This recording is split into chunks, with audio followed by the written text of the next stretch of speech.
No, it's in there. It's in the other pouch. So we just got done with the gun show. What? I bought a 1903. I got a 1903 for $20.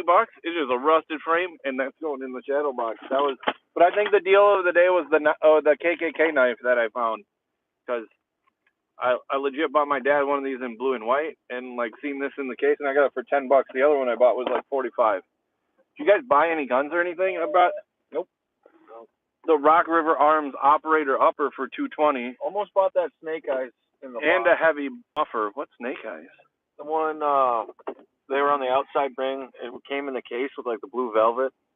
Oh, okay. It was like a little side by side Derringer. Oh yeah. But yeah, not much. I mean, the prices I think were really high. There were like a lot of LCPs there, and they were like, I was looking at LCPs because I just got one. Yeah, they wanted like $350. I was looking at GSGs because I was looking at buying CDNN's GSG for like $225, but they all wanted like, there was one I seen for $550 for a GSG. They were never that expensive when they were freaking brand new and real hot. Like, you're talking about the 22s? Yeah, the 22 GSG, the MP5 clone. The pistols you're not even supposed to sell anymore here. They're all pop metal. Oh, yeah, that doesn't surprise me. But I mean, was that your first gun show? Besides SHOT Show. Besides SHOT Show? Yep. Airsoft King? I refer to you as Airsoft King in all my videos. You're allowed to make your own nickname, but I made that one for you. So he used to be in the airsoft industry, but now has retired. There's a lot of there's a lot of paperwork and stuff involved with that, and the ATF said the airsoft stuff he was bringing in was way too real. So they're like, no man, you gotta retire. Forced retirement, right? Something like that. Something like that. That's what I think from Tom. Yeah, so that I didn't sell my AR. I went there trying to sell it. One guy offered me $300 for it, and I was like, man, $300 for an AR. It's 7.62 by 39, so I'll throw it out there. I probably got to fix that front sight block and file it a little bit and put a little into it. Pistol all in flat darker. Yeah, that's an AR sight, so. Yeah, I have one of those, and I've been starting to. I mean, there are a lot of knives, and Andy, you're a big knife guy. You were saying there are a lot of just like knockoff knives and stuff that you've seen. Yeah, a lot of Microtech, OTF clones. Yep, a lot of gas station knives. Swords, yeah. Swords, fancy. Serration. I call them I call them smoke shop swords because you see them in every smoke shop. Yeah. Very fitting. So I mean, like, it's not my cup of tea to buy something like that, but it was expensive. It was definitely a big show, and there are collectors there though, like that they're not even selling. Like, we talked to the Colt guy for a while, and I'm like, well, I'll keep you in mind if I got to grab his number one of these times because I do run across some Colts and stuff every once in a while. Like, he collects anything that's pristine, and, like, I know he pays good money for it. Like, he pays good, fair money for it. You were also trying to sell that Lefevre, which there are a couple guys there. You said your highest offer was, like, $900 on it? Yeah, $900,000. When, I don't know, one guy said it's probably worth around $1,500, but, I mean, obviously these guys, like, buy them and resell them at tables and stuff, so. Need to find a collector. You did sell your Webley Mark I, though, right? I did, $700, you said? Yep. So that's not bad. Not bad. Which we were totally unsure whatever that was worth anyway. Yeah, really unsure. You know, it's hard to say whether the people you're talking to are giving you solid information or they're just trying to buy it from you, you know? Right. So, I mean, there's people who are looking down the bore of it saying they couldn't see much rifling, but then talking to other people, you know, what the black powder ammunition that they would use would make sense that you wouldn't see any at that time. After a lot of use, you know. Because it fills all the grooves. Yeah, so who knows? I mean, it's old. It's, you know, 1893 gun. I don't. A good scrubbing through there, and it might have full rifling still. Or just who cares? I mean, it's not something that you're going to find ammo to fire in anyway. Yeah, you know? 455, like, if somebody's really that into it. I'm sure there's some old guy out there that reloads 455. Yeah, the guy, I actually did talk to a guy who said you can buy all the stuff to get it, but he said that you might as well call it unobtainium. That's what he said. Yeah, well. Who knows? I don't know. I don't know much about it, but. I mean, that's the big show of the year. That's a good one to go There's to. a lot, yeah, it was a legitimate show to go to. I mean, there's a lot of dealers with new stuff, but I feel like sometimes they're priced so high they're meant to like negotiate down. I did see my buddy at Battle Creek, Charles. That's who I got my Rock River Elite Operator for $220. I don't think it came with a bolt carrier or charging handle, but like, and then I bought a blank, an Anderson blank lower, like it doesn't have their horse or whatever on it. So I liked it with just out that, and that'll probably be the lower I start building the Rock River Operator, and I'll probably just build it to like what it looks like. One other guy just had one for like $275. I think he had that, no BCG or anything, but I'll get a BCG, throw it in there, charging handle and everything. I don't know. It's a cool upper for like it has like, so it's got a quad rail on it, and then it's got a round handguard on the back. And the whole gun is like $1,000 gun. So, but I bought an H buffer for him for my 5.56 pistol because that was over gas. So, toss that in there. Any thoughts on you? Besides, you didn't see anything if you bought the little scope from me. No, I eyed up. I'd like to get in the market for a 22, pump action 22. Pump action 22. I've wanted one like of those. a little old Remington or something, or Little Winchester. Winchester, preferably, but the nice ones are expensive, so I think I might have to save up for one of those. Yeah, it's weird. I gotta sell a CZ. I'll probably sell my compact that I bought a couple years ago out here.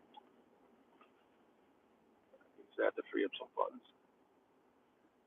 Yeah, I mean, it's a good experience to just touch a lot of guns and a lot of knives and a lot of, just see a lot of stuff. And knowledge. Some of those old guys know so much. The stories and the history so much are what I enjoy going for. Absolutely. I learned a lot about the stuff I brought.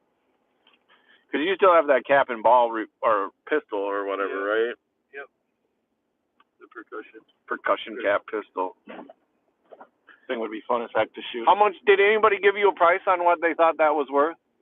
They said that they go for around $500, you know, but not bad. But could be a lot more. It could be a lot more. The guy who runs the historical whatever said that the engraving on the bottom was probably done by who owned it, you know, probably a sailor or whoever. Yeah. You know, whoever's it was, and so they said before you sell it, you should probably at least take it to someone who specializes in that specific model to see if the name brings any significance. Which it may or may not. It won't hurt the value, but it could. Which reminds me, hopefully it's some pirate. Hopefully it's some pirate some captain. admiral or captain. Yeah, that'd be wild. Well, they got the historical society building right there in South St. Paul, across from City Hall. I wonder if you brought it somewhere like that. Like I remember going there as a kid, and they were pulling muskets and Civil War swords out with white gloves and stuff. Very cool. They'll give it the white glove treatment there. Well, the one guy said it was in good condition. Like, he's like, oh, that's really nice condition, which, right. I mean, I suppose something like that doesn't have a lot of bluing, or I don't even know if they blued guns back then. Yeah. Just rust blued them, I suppose. Yeah. Just oxidized naturally. Got that plum brown color on it. Mhm. But, I mean, it's good to go to these shows and get information. I mean, for $5 to meet some of those guys that are like this and that.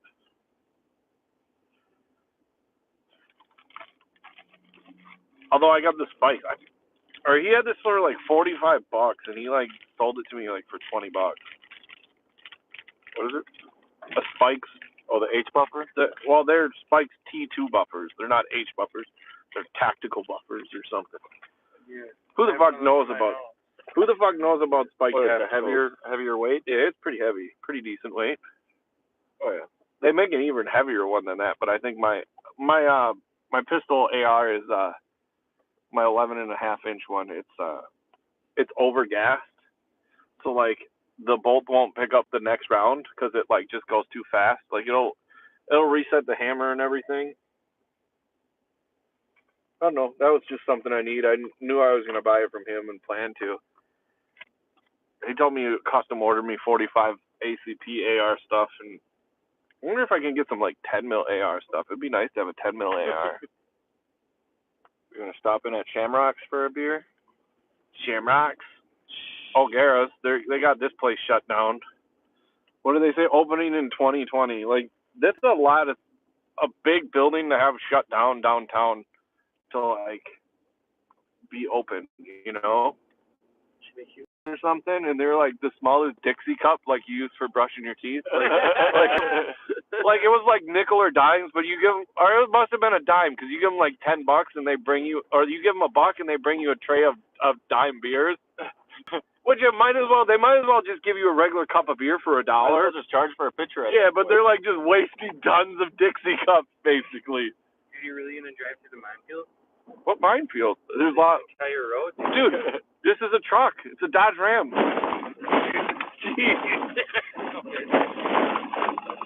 Yeah, I could see where you wouldn't want to go down this with your Mini. No, die. You should flip that fucking camera around. Holy shit. Hold on. Can we flip her? We can flip her. Yeah, they're fine. We missed all the good ones. Just big potholes. Look at all the cars in front of you just swerving. Hey, man, I hit a pothole the other day. It was so huge and filled with water. Like, my plow bottomed out on the ground. I was driving to work, and I couldn't tell every puddle I saw, I braced for impact. I couldn't tell if there was a 3-bedroom pothole underneath. Whatever. Your whole car could get swallowed by a pothole. You're not wrong. That's why I don't drive in the winter. Is that the smallest car you could find, or what? Yeah. Like, way to buy a super small car that has, like, the most expensive repair parts you could ever have. It's just 2-wheel drive, too, isn't it? Yep. How do you fare off pretty well in the winter? Yeah, I don't drive in the winter, but... Okay, so yeah. But it does do well. Right now I do have winter snow tires on it. Okay. You got snow tires for your Mini? Yeah. You're such a nerd. You got some money into that thing, too, don't you? Sadly. Yeah, yep. You got it souped up under the hood a little? Yeah, a bit. What do you got, the turbocharged? It's supercharged. Supercharged. Yep. Extra charged. Rally racer. You know it. I bet you they do race Minis in some rallies, right? They actually made their fame in rally racing back in the 60s. Yeah, that's where they got But nowadays it's more just road tracks. They're actually quite competitive. What was that the old original Volkswagen that they used to do the road races with all the time? What's that? That old The Golf? It was like, it's like the GTI, or whatever. Yeah, GTI Golf. Yeah, Golf. So what, you were saying you can still get clone optics, or if we wanted to set up a table of just straight clones? Probably wouldn't want to do that. Why would you not want to do that? Or you think they would get stopped in import? Because are you allowed to import optics, or what? No. Anything like that, you're not supposed to. It just gets by. This person, oh my God. So like, because basically, like, you've seen as much as I, like, a lot of those optics there were just straight Chinese optics. Like you said, you can buy them on Wish or Alibaba or whatever. Yeah, I mean, the high-end clones are harder and harder to tell. You usually have to take them apart. But the problem is that usually they're cloning everything that's inside too. So usually the companies run about 10 to 15 different serial numbers on the runs that they do. So if it comes up one of those serial numbers, it's usually considered a fake. But to the common observer, they wouldn't know that. You know. Well, and then I saw one the other day. I knew for sure was a clone. It was an EOTech. It was the standard one that takes the AA batteries, right? 5.2, I believe, yeah. But the reason I knew it was a clone, for one, the guy had like $225 he wanted for it. He's like, it's a little beat up from use, but like the coating they use on EOTechs is like, it's a mag phosphorus coating, right? Yeah. Like it's a military issue coating. And the stuff he had looked like it was flaked off, which I know they use like a paint, because the phosphorus coating costs more money, and if you're going to clone it, you're not going to use the high cost finish. Right. In 5 minutes. So I mean, I'll be home in 5 minutes. All right. That's basically like the coating on it or the finish on it is how I knew the difference, and I'm like, that's. And I mean, when he was selling a clone for $200, he either didn't know it was a clone or like was selling something he got for $50 for $200. Yeah, but it's hard to say whether the people selling them have been duped themselves or if they're. Well, some of those dealers, they clearly know that stuff is like. And I was looking at one. It was like a Tax Sun, which I have the same exact thing as an NC Star Red Dot, and they don't even make the NC Star model anymore. Right. But like Tax Soul or Tax Sun or something like that. Like I would use that Red Dot. They wanted like $62, which you got to think like how much are these guys getting? Are they really like $25 or even $40? Like, Oh yeah. And they're just making $20 on each one they sell. Like I'm not faulting them for trying to make money on stuff, but I mean it's kind of like I bought some MS3 slings and like compared like an actual legit MS3 sling that I knew and I ordered from Magpul to to the MS3 sling that I got through like eBay or whatever or Amazon, and like down to the T everything is copied, but like some of the pressing and engraving in it wasn't like as deep as the other one. Yep. And like it even said made in the USA, and this shit shipped from China. They are not making stuff in the USA and shipping it to China to ship it back to the USA. Like, so they're copying the made in the USA sticker even. It's not a sticker, but it was like engraving or they copy printing on it. It's because they just take a mold off the original part and use that mold to make the new ones. Right. I mean, for knives, it's even crazy. I mean, you look at like the Chris Reeves custom knives, and the clones will come with authenticity paperwork. I mean, even handwritten, signed, dated. You know. Well, that's another thing with the optic clones. Like, if somebody has the case for it, chances are like it's probably real. Like, that was the other thing that the guy said he didn't have a case for the red flags. So that's like one of the red flags too, for sure. If you don't have the case for it, because I bought some of the clone optics knowing they're clones off of like eBay or whatever or the internet, you know, getting them shipped, knowing that. Like, I run a couple of the clone MROs because I like them. Like, they have the same field of view and everything, and I'm not jumping out of a black helicopter. Like, it's no deal, you know? Like, if I drop it and break it, it's not a life or death situation. It's just like, oh, I'm out $50. Yeah. And I don't know, what are those MROs? They're probably, I think. Yeah. So it's not like, they're just as much as a Trigicon ACOG, you know, so it's not like I don't got ACOG kind of money. All right. You can take it right here. I got 3 kids, so. All right, guys. Thanks for watching. We got 1 thumbs up and 1 viewer, so